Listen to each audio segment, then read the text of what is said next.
Yeah, I can tell you what I ate like at my worst for breakfast. The whole bag of Tyson into an air fryer and Maria's Ranch. I just dump like half the jar. I'd get a whole pound of pasta with 2 sticks of kielbasa, 2 jars of Alfredo sauce for lunch. A snack, an entire bag of Snyder's pretzels or a bag of chips. For dinner, a pound of ground beef with whole carton of instant garlic mashed potatoes with a whole can of corn, and I'd make like a shepherd's pie out of all that. For dessert, an entire pint of Ben & Jerry's mixed with like 4 Dunkin' coffees at max with 4 liquid sugars and whole milk. That was one day. What was the moment when you realized that if you didn't change, you were going to die? When I got to 665 pounds and I was at my heaviest, it was hard to do so much things. Like walking, I was always winded incredibly. It was hard to stand in the shower to take a normal shower. So I would go days without taking showers because it was too painful to do so. I could barely fit in my car. I had the hardest time shopping for cars because I looked up the biggest cars for big and tall people, and there was only one car that I found out of that whole list that I could fit in. There was so many things that were hard in my life that didn't need to be. My love life was almost non-existent. I didn't have confidence in myself. I was in probably the darkest time of my life, and at the rate I was going, probably dead in 2 years. I was eating the worst food possible in excessive amounts, and I eat because of boredom. I eat to celebrate. I eat to cope with my feelings. It makes me sad after I eat, so I need to re-eat again. It gives me a hit of dopamine to make me feel okay and not so broken, because it caused so much stress in my life, but it was a vicious cycle because the stress wanted to make me eat more.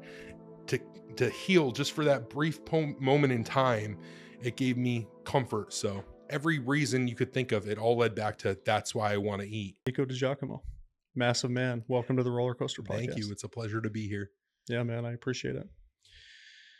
About 100 days ago, I watched a video of you, and you said, I'm a 6'6" man, 665 pounds. Yep. And I'm about to change my life. Yeah. And when I heard those words, I just like got the chills. I was like, what is he about to say? You reached day 100 yesterday. Yes, correct. What was the moment when you realized that if you didn't change, you were going to die? So when I got to 665 pounds and I was at my heaviest, it was hard to do so much things. Like walking, I was always winded incredibly. It was hard to stand in the shower to take a normal shower. So I would go days without taking showers because it was too painful to do so. I could barely fit in my car, and I had the hardest time shopping for cars. Because I looked up the biggest cars for big and tall people. Not only am I big, I'm also really tall. So it's just very hard to fit in anything. And there was only one car that I found out of that whole list that I could fit in. And it was I was going to not be able to drive. Like there was so many things that were hard in my life that didn't need to be.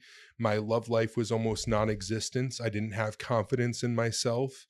I was in probably the darkest time of my life. And me and my friend Anakin, if you want me to explain, I can go into how this whole journey began and what the thing was. But Anakin, who's my videographer for my music that I do, which I'm sure we'll talk about later, we're sitting having a conversation. We flew him in to shoot a music video.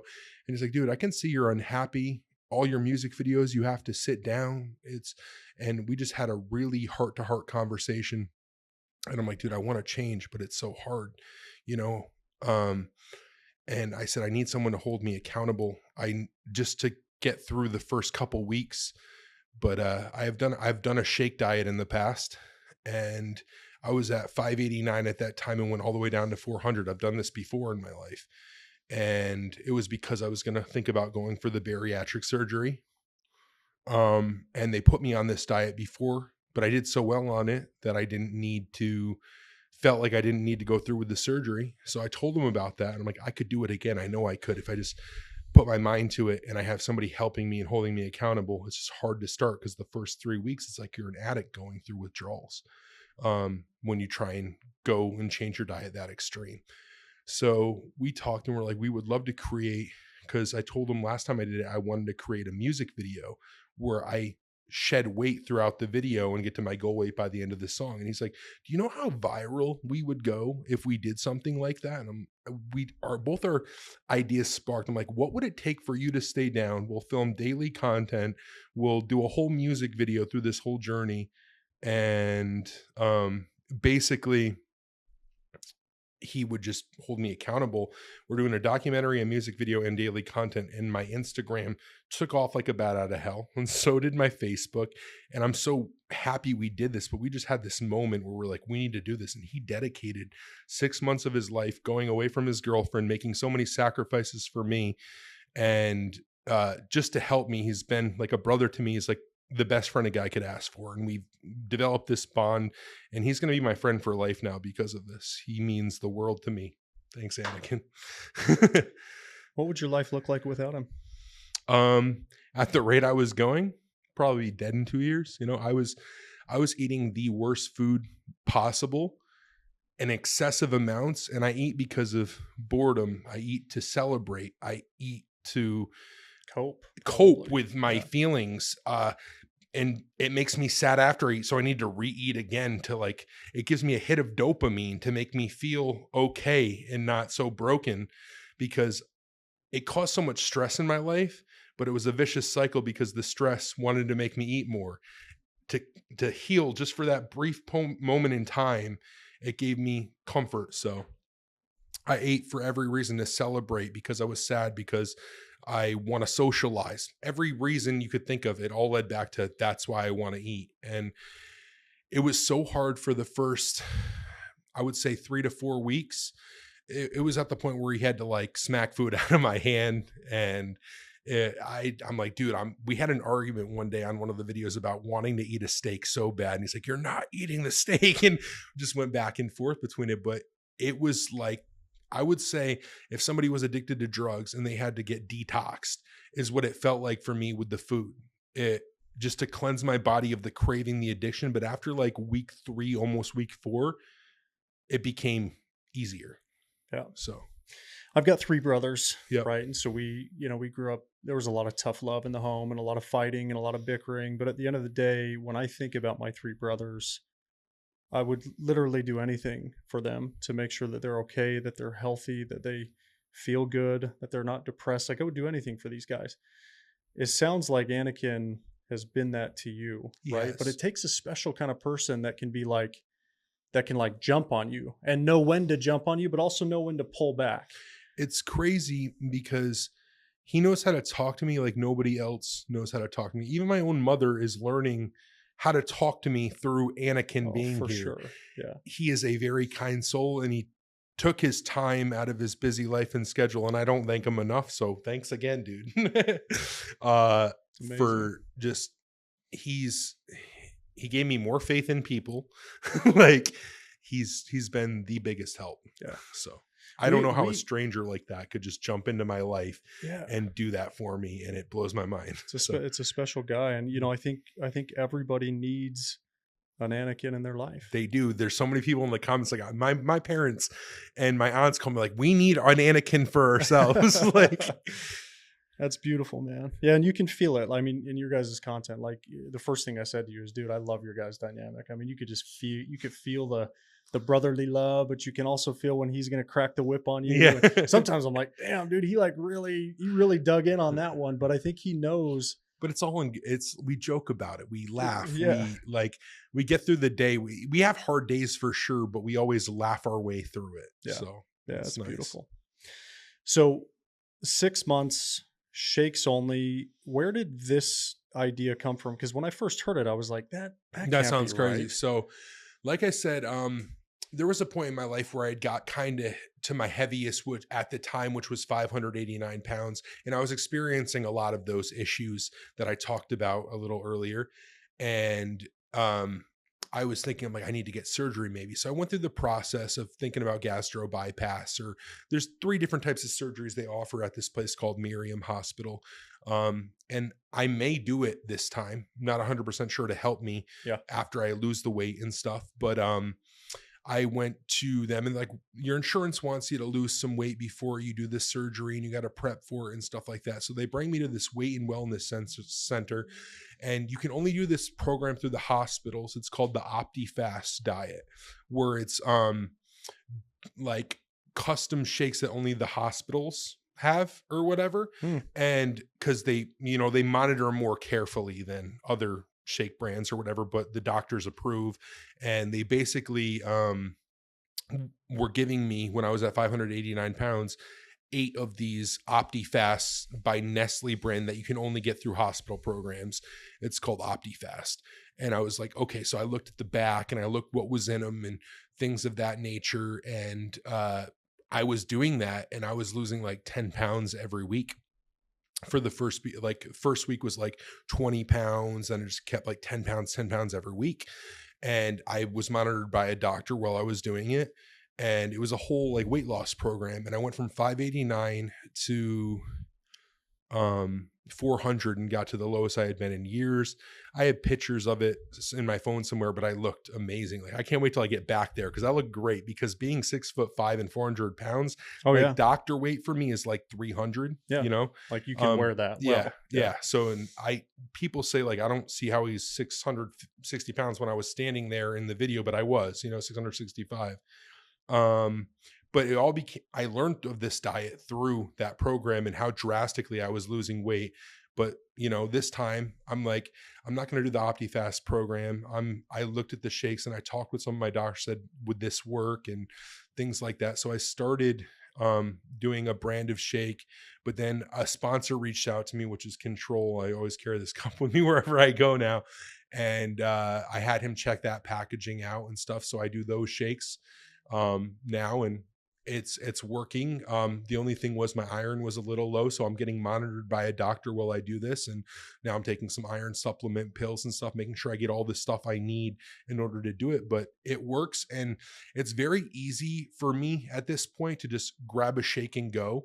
Like, let's say I'm going out for a day, I'll just bring a little backpack with some shake packets in it. You know what I mean? So and it's just really easy to grab and go. You know what you're going to consume in a day, drink water, and have these shakes. You're pretty locked in. Yeah. Yeah. Nico, how do you get to that point? I mean, how do you get to 665 pounds, right? I mean, I think there's people that are heavy, but not at that level, right? So maybe describe, looking back, like how you let yourself get all the way there. It's kind of just like a vicious cycle. It's like, you don't want to eat, but that dopamine hit just makes you feel good. It's more of an addiction than anything. It's like, how do people get addicted to heroin? You know what I mean? They try it once, they fall in love with it. It gives them all the peace in their world for that. It's like a crutch, because it's a very quick fix that makes you feel good in the moment.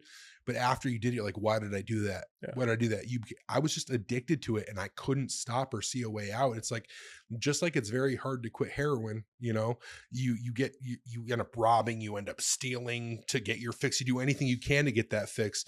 And just like, and sometimes you have to hit rock bottom before you can make a change. And for me, 665 pounds was pretty much rock bottom. I'm like, this is so hard to do anything. My music was slacking. I couldn't stand and record. I'd have to sit down in all my music videos. Just everything was terrible for me. My life got so bad that I was like, I can't even enjoy life anymore. And I'm like, I don't want to be in my bed where I can't get out of bed. I was close, so. Yeah. Describe for me, like, when you were at your worst, what sort of eating regimen did you have? Like, I can tell you what I ate like at my worst. Yeah. Let's say for breakfast would be, like Tyson chicken, a whole bag of Tyson chicken bites dumped into a fry-later. Like chicken nuggets. Yeah, like chicken nuggets, or like the barbecue chicken bites, the boneless chicken bites, right? Yeah. So I dumped a whole bag of Tyson into an air fryer, put it in, and Maria's Ranch, I just dump like half the jar of that. That would be my breakfast. This is like roughly what I have eaten in one day. I'd get a whole pound of pasta with 2 sticks of kielbasa, cut them up, 2 jars of Alfredo sauce for lunch. A snack would be like an entire bag of Snyder's pretzels or a bag of chips. And then for dinner, it would be a pound of ground beef with a whole carton of like one of those little dishes of instant garlic mashed potatoes with a whole can of corn, and I'd make like a shepherd's pie out of all that. I just use all of it. And then for dessert would be like an entire pint of Ben and Jerry's. That would be one day, mixed with like 4 Dunkin' coffees at max. Would be like a large iced caramel latte with 4 liquid sugars and whole milk.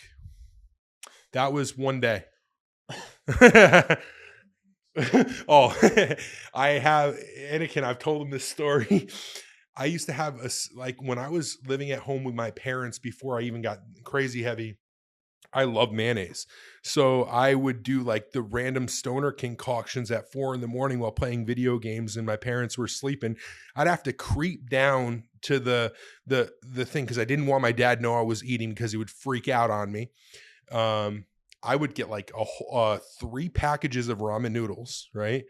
Put them in a bowl of water, drain the water after they're cooked, put all the seasoning packets on, all that salt stuff. I'd get croutons, put like a bag of croutons in them, get freaking, he's laughing because it's so gross to people. I'd get mayonnaise, put mayonnaise in it and put cheese and then melt it all back in the microwave. And that would be like a midnight snack. Yeah, dude, the unhealthy shit I ate was like, I was addicted. It was bad. Wow, man. Yeah, if I got a bag of chips, best believe I was melting the cheese over the chips, a whole pound of that bag of cheese. Like, Jeez. it was just bad, dude. I was addicted. And I'm just like, I'd eat a lot. Man, that's a lot to even think about. Yeah. That's a lot to even. Yeah. It's crazy. What like, I didn't really want to go here, but I'm actually really curious. What food do you miss the most having not eaten in over 100 days? Dude, I can tell you some of my favorite foods. I'm a huge fan of pasta, like pasta carbonara or pasta chicken Alfredo. Yeah. Something like that. Like those are a dish I really like. Huge fan of like tacos. Favorite fast food restaurants, definitely Taco Bell for crappy food, you know. Taco Bell's bomb. I love Taco Bell. I wish I could have it so bad. I'm being right honest, it's bomb. Thank you. It is. Anakin is bomb, right? It's bomb. Yeah, dude, it was, what else? I like pizza. That's something I miss. Yeah. I don't know. Mexican and Italian food and like, yeah, those are probably like the pasta carbonara or the pasta Alfredo were like really big things I like, and tacos, Mexican food. Yeah. I'm big into fasting, right? So I love kind of like trying to biohack the body. Yeah. Right. And so water fasting has become. A lot of people get mad at me in my comments saying you're not really fasting because you're having meal replacement shakes, and I'm like, I never claimed to. Yeah. When I put the picture of the burger to kind of state like no solid foods, but the title is no food for 6 months. Yeah. You know. Yeah. So. But I love I'll do like a 5-day water fast once a year. Yeah. And so I'll go a pretty extended period of time. By day like 3, I just can't wait to like chew something. You know what I'm saying? Like you get bored where you're just like, dude, I just want to like chew something. That's why the first 3 weeks were so brutal. Yeah. Was it 3 weeks where you got over that hump to where it was like, it's after like 3 weeks, it becomes a habit. And then your body's not like, you kind of just with those shakes and not having any greasy food or carbs or anything, your body kind of like cleanses itself in a way, is how I describe it, where you're not craving any of that anymore. Yeah. So then it just becomes habit. So it becomes quite easy to maintain if you stick with it for like 3 weeks. Yeah. Yeah, for sure. How do you make sure that you never, right? You did this once, you went down. How to make sure I never go back? You got heavy again. How do you make sure you never go back? I think it's because, so what I'm trying to do in place this time is do some therapy along with it. You know, I'm trying to seek a therapist, discover what are things I can do instead of eating to get that dopamine fix, or different habits I can find, and kind of get to the real root of the problem. And I'm thinking about incorporating the surgery. So if I do eat, I can't really overdo it. You know what I mean? Which I never did the surgery, and I never really got the therapy I needed. Yeah. So those are my steps this time to try and prevent it. I can't promise anything. I don't want to go back. It's not fun being where I was at. However, I know when I have that taste of food, it's going to be enticing again, you know? Yeah. So it's just like, I got to kind of like be more disciplined this time. And because I've done it twice now, I really don't want to have to do it a third time. You know what I'm saying? Yeah, So for sure. I don't want to let people down, you know? So that's another thing too. I've made this huge goal out of it, and I don't want to go back again after I like put it all out there. Yeah. All I can promise is that I'm going to try my best for it not to happen again. I'm human. I know we make mistakes, but the best I can do is try my best. So Yeah. What's the fitness regimen right now? So we have incorporated walking. Like while I've been here, I've been getting up and doing like one day I did a mile walk, one day I did a half a mile walk. This morning I did 1.5 miles. Nice. So I can move around a lot better than if you saw, like, I think it was day 2. I was like getting up slowly, had the worst back pain. Looking at that video, I was so shocked. You know, now that I look at it, I'm like, wow, that was so bad. I could barely walk. I was in so much pain, but now I'm like a lot more agile. And when we get back home from Arizona, Anakin's going to be coming a few days later. We're going to go buy weights. We're going to do a video where we go, to like Dick's Sporting Goods or a weight store and pick up weights, and then we're going to be exercising every morning. So maybe do a slight walk and then come back in my basement. We wanted to do it not in a home gym. We wanted to do it at your house so we can show people that you don't need to buy some expensive gym membership. Yeah. And you can do it on your own and do it at your own house, and it'll be way cheaper, because we don't want people to be able to be like, make excuses, be like, well, I don't have the money for a gym, so that's how you're doing it. We want to be able to buy the weights, bring them to our house, and just do it every morning. You know, so That's amazing. We're going to start doing that. That was his idea. I was like, I'll just get a gym membership. And he's like, no, we got to show the people that no excuses. You can do this without a big fancy gym membership. Man, I love that. Yeah. I want to jump into some of your music. Okay. So I've written down 4 lyrics from 4 different songs. Okay. that really hit me when I listened to them. And what I want you to do is I want to get your reaction to these lyrics when you hear them. Okay. What sort of memories come up? Where do you go back to? Where did these come from? Okay. So the first one is, staring back at me, time has surpassed me. My world is on fire. It's burning to ashes. So you're talking about Dead Man's Paradise. So my life was in a rut, man. That's what it brings back, is all the bad memories of just like when my life was not in a good place. And if you don't know this, I'm a huge advocate for mental health. Yeah. I suffer from bipolar 1. And I make songs about suicide. I make songs about depression, anxiety. I made a song off my album called Bipolar because I suffer from it. I talk a lot about mental health, talk a lot about relationships, toxic relationships I've been in. A lot of my music is really dark, and it's because I've always been in such a dark place when I started. However, through the years, it's gotten a lot more not dark. You know, I've been a lot more happy. And now that I'm doing this, I feel more confident and better than ever. Yeah. So a lot more confidence from me lately, and probably going to expect some not so dark music coming soon. So that's great. Yeah. So when you hear these songs and you look back, I mean, it takes you back to that place, but you just feel hope and excitement. I feel hope for the now future. And excitement. Yeah, exactly. Yeah. That's beautiful. You said this, you said, you're not my enemy. I'm just afraid of opening up because I want you to stay. Scared that my demons will rush you away. They scare me to death when they come out to play. Like I said, so that's about that song. Wicked Ways was about like letting your walls down and letting the person you love in, and being vulnerable and not afraid to be yourself is kind of what it's like. I want to open up to you, but I'm having a hard time, is kind of what those lyrics were about. And I'm doing that more now, is like, especially to Cannon, just we're good friends now, but I've like told him a lot of things that I don't tell most people, and just opening up in many relationships, just like telling people what I'm feeling, what I'm going through, instead of hiding and bottling it up, and not being afraid to let my guard down. Yeah. You know? And what does that do for you? letting my guard down. Yeah. It makes me more comfortable around the people I'm with, because I always get fear of judgment, or like they're going to judge me for, I don't know, things in my past, or yeah. I find that when I really, I've come to a place. I went through a really traumatic life event a few years ago where my wife was pronounced dead and then lived through the experience. That And must have been scary. I'm sorry to hear that. so it was the catalyst for this whole podcast, and the reason why I interview people that have been through trauma and rock bottoms and Yeah. things that most of the world will never have to experience, is because of that life event that I had. And I've gotten to a place. I was actually talking to a guy that was on the podcast who lost his wife unexpectedly a couple years ago, and came on to tell his story. Actually, the most viral clip we've ever done, it's 40 million views, was from that interview. That's awesome.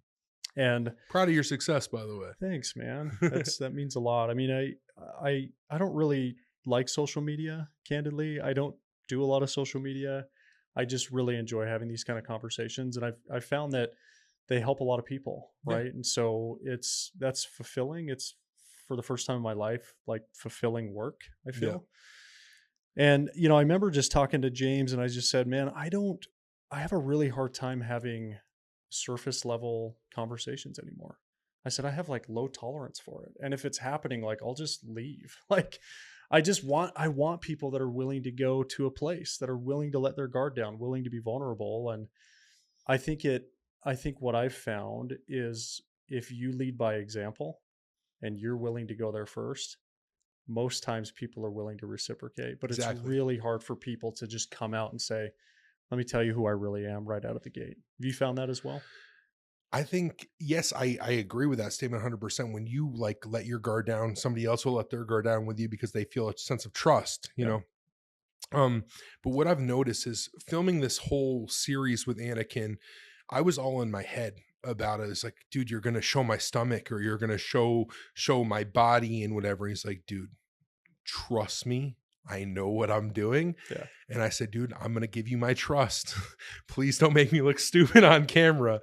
I've been shirtless walking down the street for my weight loss video, people honking at me, things like that. But it's all positive feedback. I was so vulnerable with these people, and they reciprocated it so well. Yeah. Like, I was honest about how hard it was for me to even like wipe my own ass while I was freaking as heavy as I was, and how bad it got. And I say these things on camera, and millions of people see this.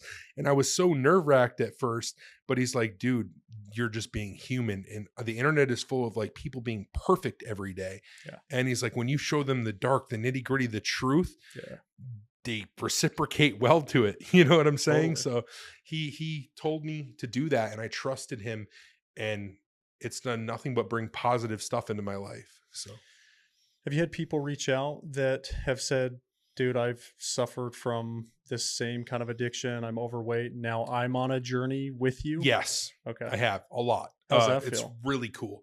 I'm kind of used to it when it comes to like music standpoint, because I talk about so many dark topics and stuff. I've had messages like, your music, I was about to commit suicide last night, but your song came on and I listened to it and I felt understood, and I felt like I could relate to somebody out there, and I'm not alone. And you stopped me, you saved my life. Like, one of my biggest songs was Fallen Angel, where I talked to my depression. I'm like, hi depression, how you been? It's been a long time, we meet again. And then we have this dialogue back and forth. And it's like, I've had therapists tell me that they've played this song for their clients, and their clients, it's their new favorite song, because they're like, I relate exactly to how you're feeling. Or people will show their therapist this song. Or a lot of my music helps like the misfits and the outcasts and the people who suffer from mental health disorders feel like there's someone out there doing big things just like them, and it gives them motivation that they can do big things. And I don't know, I've gotten it a lot from my music, and now with my weight loss journey. And I like the fact that I can inspire people. It makes me feel good. Can you do the dialogue back and forth? What? Do that dialogue from Fallen Angel.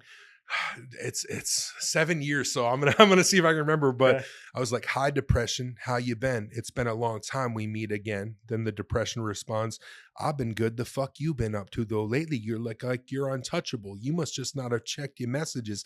I've been trying to get to you desperately. It's about time you paid your debt to me. Then I go, I just want to be left in Peace. Why the fuck you gotta mess with me? So sick and tired of you testing me. Can't get to smile, can't get to sleep. Sounds like you just need stress relief. Cut yourself or maybe take some pills because no one cares if you die or live. A waste of space, another useless soul. The world is better if you just go. Then I respond, why you an asshole? Making it easy. As long as I'm breathing, my family needs me. You know, just it just keeps going on from there. It's just like it's like the inner thoughts you have with your depression, that voice in the back of your head that always is trying to put you down and tear you apart when you're feeling depression, you know, and it's just like an inner dialogue with what's going on in your head. That's cool, man. Kind of I felt that. You said this, you said, love it or hate it. I was born with this depression, compulsive with my obsessions. My mind is a lethal weapon.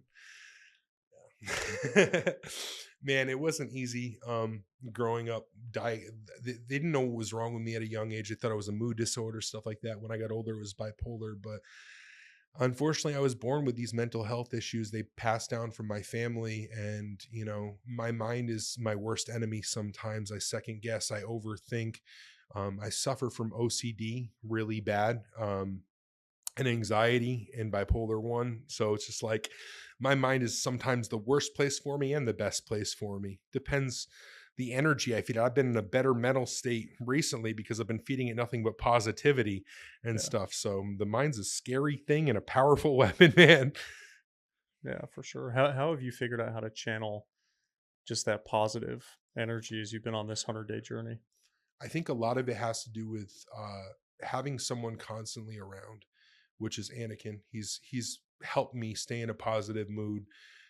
There's been times where he gets annoyed with me for sure because I'm stuck in my head one night and I'll be like, hey man, I'm really not doing good. It's like, what's good? We need to go out? Do we need to go see people? What do we need to do? And he's like there to like take care of my you know, he keeps me in such a positive mood at all times and I can't thank him enough for it.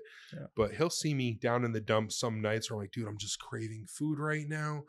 I want it so bad. He's like, well, we can't do that, but what can we do? You know what I mean? He's like, we could go out and see people at the bar. You could bring one of your shakes and you can drink your shake and we'll just socialize with people. And whenever I go out, because the story's caught on so much, like I always have somebody who comes up to me, is like, dude, I'm so proud of you and I just sit and have conversation for hours with people. So we'll go out to the bar and not drink. He'll drink, but I won't. And we'll just see people. And it just gives me a lot of positive energy because it shows me that what I'm doing is working and it's affecting people. It's kind of cool to be like a little local celebrity in my town right now. Because if they don't know me for my music, they definitely know me for my weight loss journey. Yeah, that's amazing. Yeah. So the last one you said, I wish that I could go back when we had real fun. Yeah, I'm talking way back when we were real young. Where did this one come from? I think that was not my lyric. I think that was my friend's lyric on the song. But I think he was talking about Kids, right? The song Kids. Yeah. Oh, dude. Life was so much easier when I was a kid. And the whole basis of that song was like, I just want to be a kid again. The stress of adulthood and paying the bills, like keeping up with everything, getting the car payments on time. And just, it's so stressful. It's like, I feel like everybody works every day and they don't feel like they make any progression, you know? And I just wish I could go back to a better time when I didn't have any responsibilities. My parents would take me out places and buy me toys. And I just want to be a kid again, man. Like, dude, yeah, it was so much easier. I'm sure everybody can relate to that too, when there was no stress in the world and you were just always having fun and, you know.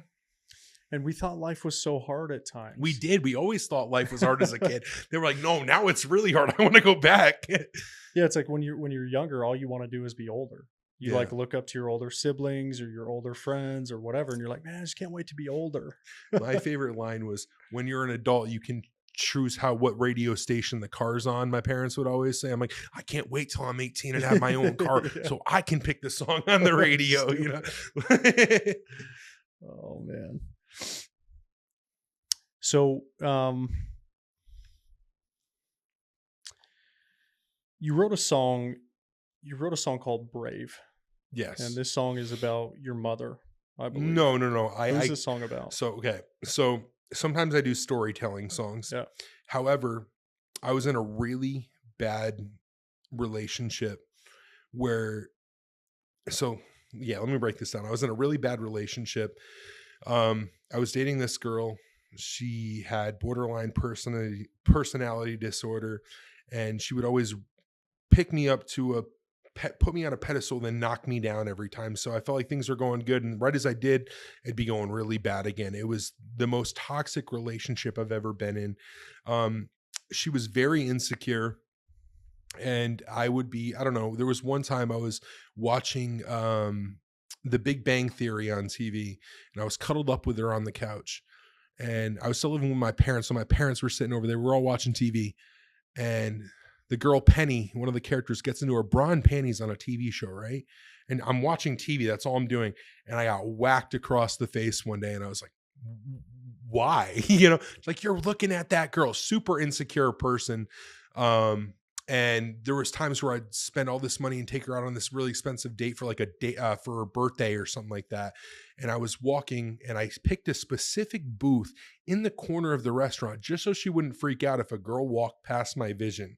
Like, I picked the right seating so it wouldn't happen. As soon as I'm leaving the restaurant, a cocktail waitress at a casino walks and bumps into me, like, I'm so sorry. I look at her, just do that, and she wails me across the face again. She was like putting her hands on me. I'm a big guy, I could do a lot of damage to somebody, but I'd never hit a girl, you know what I'm saying? So it's like I just stood there and took it. And because it was such a first relationship, I was having sex with this girl. I hadn't had sex yet until her, you know what I'm saying? So it was like very, like, I didn't want to let this relationship go, even though it was so bad. My parents hated this girl, right? So there was one time, I'm going to say this, you can bleep it out if you need No, to. say it, man. I've never had somebody so disrespectful to my parents in my life. My mom did not like this girl. I'm not going to say the girl's name, but she goes, "What do you even do to benefit my son's life? You are tearing him down." Like, she went in on her. My mom was just fed up with how I was being treated. So, what do you even do for my son's life? This girl had the audacity, the nerve to go, "I suck his dick and rub his body. Isn't that good enough?" To my mother. I'm like, are you kidding me? My mom is a real G though. Shout out Cindy. She goes, "Well, you must not be doing a good enough job, honey, because he told me he was about to leave the other day." I lost my shit. Oh gosh. um, yeah. So anyway, the reason I wrote that song is because I was getting hit by this girl. I wrote the story in the reversal role as a storyline song where it was like, kind of like the woman, the standard, like, guy hits girl, Yeah. broken home, domestic violence. But I was in a relationship where I was getting hit, you know what I mean? Yeah. And didn't do anything about it because I'm a guy, and I'm like, I should just take it. I shouldn't, lay my hands on somebody or retaliate the same way. And I kind of just let it go.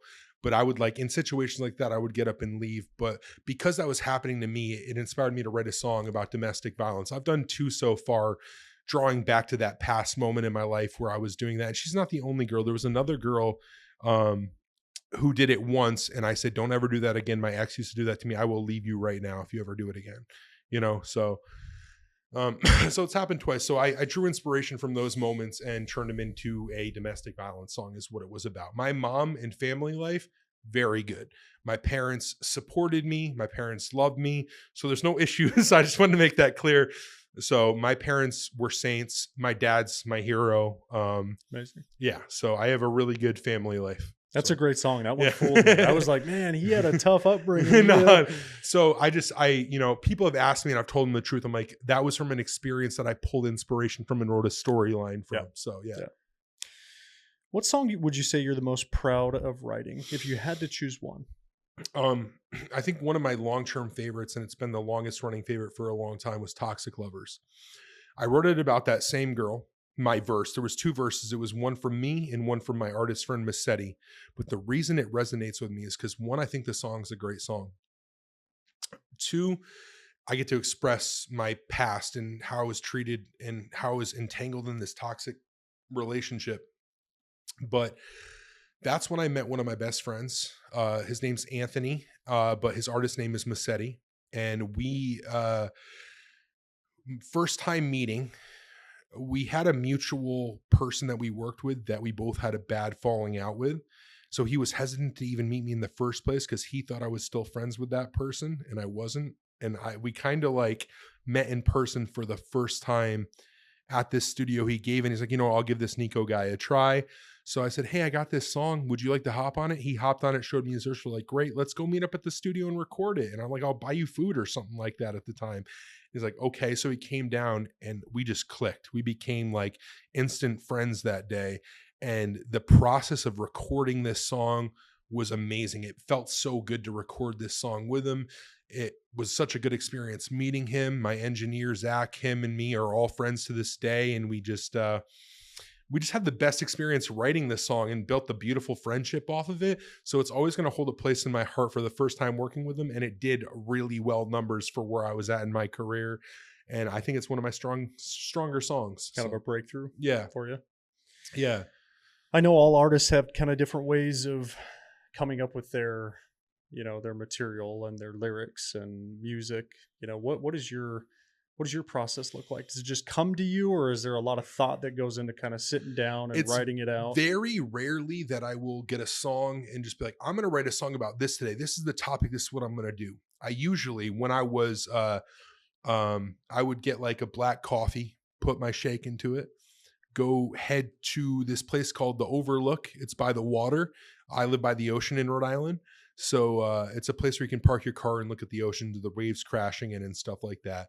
I'll turn on my stereo system, put on a beat or whatever, and just see whatever comes out. I'll do that and I'll take an hour every few days and I'll go there. And if nothing comes out, flows out of me within an hour, I never try and force it.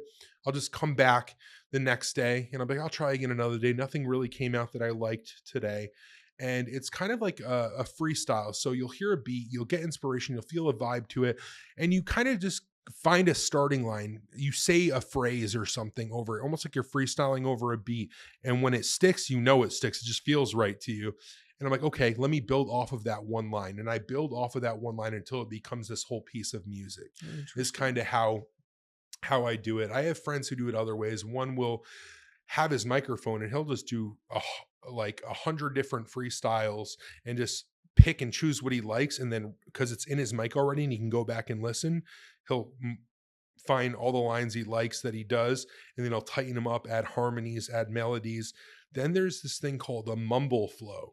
So I don't do that. I told you how I did it, but one of my friends will literally not even say words like, yeah, and just say like random phrases like, I've been doing this a long time with a long rhyme, and find this like flow pockets that he likes. And then he'll be like, okay, I like the rhythm of this. Now let me incorporate words to that rhythm. There's different ways like that where you just mumble a bunch of gibberish like baby words, but in a melodic way. And then you fill it in with words after, like finding flow patterns. Yeah. So you've got like, what are like the elements that make up a song? You have the lyrics, you have the rhythm, the music, right? So what are all the elements, and what would you say is like the most difficult part of having it all come together? I'm trying to understand exactly what you mean. My process is like, I will find instrumentation that sounds catchy to the ear first. So like I'll look up YouTube type beats, for example. Like let's say I'll be like, I like the artist NF. He's one of my favorites actually. Oh yeah, same. He's like one of my biggest inspirations. But I could type into YouTube, be like NF type beat, right? And then I look through and I find something that sounds really good to me. And once it clicks my ear, I'm like, okay, I'm gonna try and write to this. I do that. If something comes out to it, good. And then I continue, I make this song. Now, then I rehearse it over and over again to perfect it.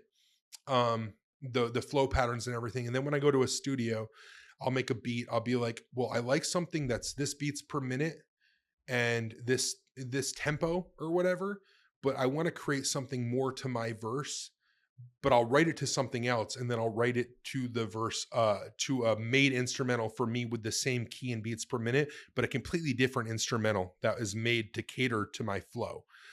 So I sometimes change my flow depending on the beat my engineer will make, but I kind of give it a starting base with that. I think the most important thing is in a song to me, some people will say it's the lyrics. I think lyrics are very important, but I think the way you flow it in your cadence, the way it like feels nowadays is way more important than the lyrics, because if it gives you a good feeling or can change your emotion in some way or your mood, that's when it's a good song. Just like a good movie will make you cry or provoke an emotion. If a song can do that to you, that's when it's a good song. Yeah. If it gets you in an excited mood and it alters your mood in some way, that's when it's a good song to me. And I think that's the most important thing, is to alter somebody's mood either through your lyrics or your flow or the feeling. So Love that. that's the best way I can describe your question. I don't really know how else to answer that. No, I mean, I think you're such a, I mean, you've gotten so good at probably making music that you're not even thinking about it as, I've got to come up with the words and then the melody and then the I think rhythm. feeling is the most important in altering somebody's mood, because, for example, Titanic, I think it's a great movie and well done, just because every time I watch it and I hear this love story, I cry. Like, and you hear that song. Yeah. And it's too, like, yeah. and then you're just like, no, just if a movie can make me cry or change how I'm feeling, that's an experience. And I want my songs to give that experience to somebody. I want them to feel understood. I want to make them cry a happy tears, or I want to get them amped up and excited when it's like a banger, or if it's a dance song, you want to make them want to dance when they hear this song. So it's like, you can provoke that emotion. That's when you know it's a good song. Do you have any songs that you've written that stand out to you as ones that when you listen to them back, they really evoke some sort of physical or emotional emotion? I think my song, for people who suffer with like suicidal thoughts and stuff like that, or they're feeling suicidal and they turn on my music, because there's something about listening to dark music when you're in a dark state of mind that gives you like a hit of dopamine. It's kind of weird. Yeah. I don't know if you've ever experienced that, but there's some people be like, well, if I'm sad, I want to listen to upbeat music, right? But me, when I'm sad, I want to listen to something that makes me feel understood.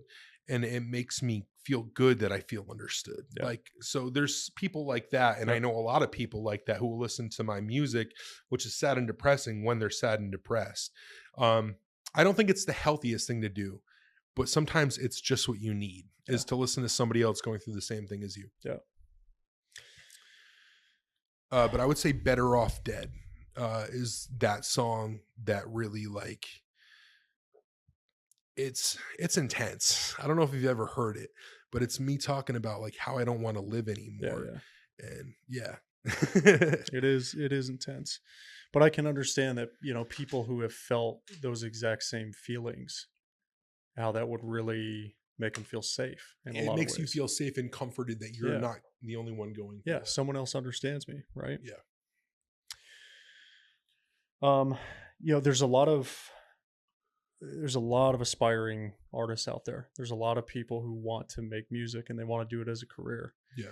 What do you think is the most common misconception about doing music as a career that aspiring artists wouldn't understand? I am going to tell you this because I went through that whole phase. Like, everybody thought I was crazy for wanting to be an artist. My parents, my parents were like, I think the most misconception is you think if you put out these songs or if you make music and you rap, someone's going to come and save you and discover you, and they're going to put you on, and that's how it works. Yeah. It's not how it works. 1 in a million. Yeah. My parents always were like, the odds of you making it big are like slim to none. And they've said things when I was writing my own music and going to studio and spending all my birthday money to do that. They're like, well, you're good at writing songs. Maybe you can write for big people. And, like they're all supportive now that I'm doing it, Yeah. But the misconception is that someone's going to hear what you have. Like, if you just post a YouTube video of you rapping, they're going to hear and be like, this kid's talented, and they're going to save you and build your career. No, it's building blocks. Just same way you built your podcast. No one came and said, this is the podcast. We're going to put you on a TV station. We're going to do all this for you, and we're going to make you a superstar. No one listened forever. Yeah. Right? Yeah. So you have to almost be delusional and believe in yourself so much that you will do anything in your power to make this a career or make it happen. Yeah. You're going to get a lot of no's from people, and you can't care about that. Like I went and auditioned at like American Idol at one time and got declined. It didn't stop me. I'm like, I know I'm good. I'm going to do this regardless. And you have to have that mindset and you have to love what you do, because if you're just doing it to chase a paycheck and you think, well, I want to be famous, I want to be like those rappers on TV, that's why I'm doing it. You're never going to succeed, because if you don't love what you're doing and you don't have ambition or passion to do it, then I don't think you're going to succeed if you're just doing it for the wrong reasons. Yeah. I literally took every birthday dollar I got when I was growing up. I'm like, I'm spending it on studio time. I'm going to be a rapper. I was bad too. From a young age. I have a clip. Yeah. I started rapping when I was 15. I have a clip that I may send you that you can insert somewhere in this. When I first started rapping and I didn't hit puberty, I was awful. Like I was bad, but I had so much fun doing it that I didn't stop, and I just got better and better and better. But I think, there's a lot of things I learned along the way, how to get music on digital streaming platforms and stuff that I didn't know, how to collect royalties and things of that nature. That it's just, the more you learn and do research too while you're doing it, because it's almost not always about the talent. It's about your personality. It's about, if your talent will help you get farther, but it's about your personality, how good you are at marketing your product. Is your product even good to market in the first place? Yeah. And you learn all that as you go, and you meet people along the way. Like I met this engineer, Zach, who does all my stuff now, and I built with him this big career, you know? I don't know. I would say just don't give up if you love it. Just keep pushing, keep trying new things. What really works well is right nowadays. Before, for me, it was YouTube music videos to help market myself, and video content is really important nowadays, as well as putting the music out on streaming platforms. But like doing TikToks of you performing your song, some go viral, and that could be the difference. That could get your name out there and make a big career for you. If one of your songs hits on a TikTok stream, TikTok or Instagram Reels or Facebook Reels or YouTube Shorts, it can build you a huge audience. And that's what happened with me with Fallen Angel. I was banging my head against the wall trying to make it work, and I'm like, I'm just going to keep creating music videos, keep putting out content that I love to make. And one day, one of my songs hit, you know, and it went organically viral, and it has over 40 million plays to this day. So on all streaming platforms, and it gave me money to work with to make more songs. And I just gave it everything I had. But I think, to answer your question, the biggest misconception is someone's going to come and do it for you. You have to do all the groundwork. And just like a business, like a lawn mowing business, I would say you have to invest in yourself by getting equipment. Then you got to invest to get clientele. You have to either go knocking door to door to everybody in every neighborhood, or you need to pay for advertising. You need to invest in it just like you would a business for anything else. You have to invest in studio time, music videos. If you can't do it, you can cut corners and find a friend who's into video and say, I'll split with you, or things of that nature. It's kind of like when you really think about it, I think the three that I think about are artists, and then music artists, different, and then professional athletes, right? It's like those three things. How many of us at one point in our life was like, I'm going to be one of those three things? Yeah, they're like, I'm going to be an actress, or I'm going to be or a movie star, or I'm going to be an NFL player, or things like that. I actually think that it's easier to become I think it's easier to become a music artist than it would be an NFL player, because NFL player, it is purely based on talent, like how fast you can run, how good you are at making these decisions. And if you're not the top of the top, you cannot make it to the NFL. But my counter to that is, you could make something bigger than the NFL. You know what I mean? For example, you could start your own sports league. It could start out with just you and your friends or something. Like, I feel like if someone's not going to give you the access to be in their club, make your own club and do it better. You know what I'm saying? That's well said. So I think that's where it comes to music. Be like, if somebody won't find you and put you on, make your own thing and make it so important to people that you don't need the other people anymore, and your thing becomes bigger than theirs. That is how the route I would take for music. If people aren't believing in what you do, find the people who do believe what you do and build your own empire. Yeah. You know, So I don't want this to come off as too negative, but I think that there comes a point probably in a lot of artists' careers Yep. where it's just not for them. I agree. When would you how do you Tell ask somebody this? to quit. When would you tell someone to just hang it up and go do something else? People were already telling that to me and I didn't. So but you know the game now. I do. You know what I'm saying? You could probably see talent and I can hard tell work when somebody's talented or when somebody's not. See, it's very hard for me because this is why I want to tell people to never give up and not be so negative, because when I show you this clip of how bad I was when I started, and I was bad for quite a while, but I listened to all the constructive criticism and I worked with it and just tried everything in my power to improve. And for some reason, a couple years went by of me not doing good. And then I just a switch flipped in my head and I was analyzing, what's my favorite rapper sound like? Why is my quality not as good as his? Why do I not flow as good as him? And I really picked it apart. And some people just can't do that. They're stuck. Is Nate your favorite rapper? I would think I've seen him the most out of all the live shows. I've seen him because I don't, believe it or not, I don't go to many live shows, but I would say my favorite rappers are NF, Eminem, MGK, Hobson, Yellow Wolf, Tech Nine. Female artists would be Skylar Grey, Melanie Martinez, Skylar Grey, Billie Eilish. Yeah. And then as far as artists that are kind of on my same level or bigger, the people I mess with really heavily is Banks. He's one of my favorite rappers. And I'm staying at his house right now in Arizona with Anakin and stuff. So it'd be Banks, Vinjay, Anakin, super talented artist too. He's on my album. He's not here right now, but he's a professional dancer. Most people don't know that, but he was signed to Red Bull for 8 years. And he would be captain of the USA in certain tournaments and stuff like that. He'd travel all over the world and dance when he was younger, but he tore his ACL twice.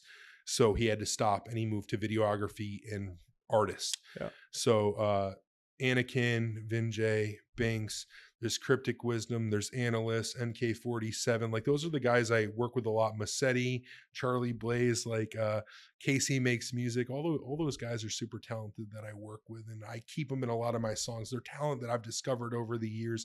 We've all become good friends, and most of them live out here in Arizona. Let's go. Let's get you out here. Yeah, they're trying to get me to move out here, and I'm just I hate the heat, guys. Air conditioning, baby. Yeah, I'd be on 24/7 in my house. I'd have the highest electric bill out of everybody. Every room would be 60 degrees. I love it, man. You said you do some magic. Yes. At least that's what I've heard. Yes. Do you have a trick that you could show? Yes, I do. Also, not only do I do magic, not only do I rap, I don't have it with me, but I'm very talented with a yo-yo. What? Next time, yeah, I can do some crazy tricks with a yo-yo. So I got into that when I was younger, and I figured I'd tell you about it. But it started with a $20 yo-yo. Now I have a $100 yo-yo at the house, and they can get really expensive, man. But I can do some crazy tricks where I catch it behind the back, under the legs, and do this professional you see on the competitions where you see those nutty yo-yoers. Can do that as a guy that big too. Yeah, that would look cool. Yeah, I gotta see that. You gotta send me a video. I will try and find a video, but here, let me pull out one of my favorite magic tricks. All right, and maybe if it's possible to do it kind of up in this region, just so when we Would you like me to move the mic and come closer? You can keep it there because it's set up. Can it see me right here? Are we good here? Yep. Do I need to be closer to you? Yeah, sure. If you want to, yeah. I just want to make sure you're still on camera. But Can you see right here? We got 1, 2, 3, 4 $1 bills. Okay. $4. And I want you to make sure this is a real $1 bill, so you can't say it's trick after. Yeah, 100%. Okay, cool. So the object is we want to make more cash out of the money. So 1, 2, 3, like that, and it's $100, $200, $300, $400 bills. And can you tell me, is that a real 100? Bro. What? That's real, right? Look, you can look at the little engravings inside. It's real. You can spend it. What was that? It was magic. What was that? It was magic, dude. But the government, they hate it when you do that to their money. So you always got to turn it back. And there's a magic trick for you, dude. You're mind blown right now. Your face is all crazy. You see these. Listen, you see these kind of things on like Yeah. YouTube, right? Yeah. And you're just like, Oh, here's another one, by the way. 1, 2, 3. yeah. You see these things on YouTube, and you just go, well, if I was there, for sure, I would have seen. I would have seen how it was done, and you don't. Yeah, I don't want to show too many magic tricks right now, but I wanted to leave you with that one right there, because that could be a viral clip for you on Instagram. That's sick. I love that. I want to end with this. Okay. So you said, and I'm going to ask you a question. Okay. And when you answer it, I want you to look at the audience on this one. Okay. Got you. So you said that feeling low, I can't escape this hole. When you said that, it really resonated with me. It was one of the lyrics in your songs. Do you know which song we're talking about? Is it this is when my mind works, when I'm feeling low, the pain runs deep, I can feel it in my soul? Is that the one? No, you say I can't escape this hole. You remember this? No, I'm trying to remember what song it's from. So you got to... I can't remember. I just have the lyric written down. Okay. But I think there's many people out there that they feel like they're in a hole Yep. that they can't escape. Then they can't escape from. Yeah. It's too deep, right? Yeah. This hole is dug. You've dug yourself too deep to get out. What do you want to say to these people? I'm living proof that it's possible to get out of any hole. I was once 665 pounds, and I'm down currently 141 pounds in only 100 days. So I'm hustling right now, and if I can do it and get out of this depression mindset that I'm in, so can you. Beautiful. Nico, massive man, thank you for joining the Roller Coaster Podcast. Thank you for having me, man.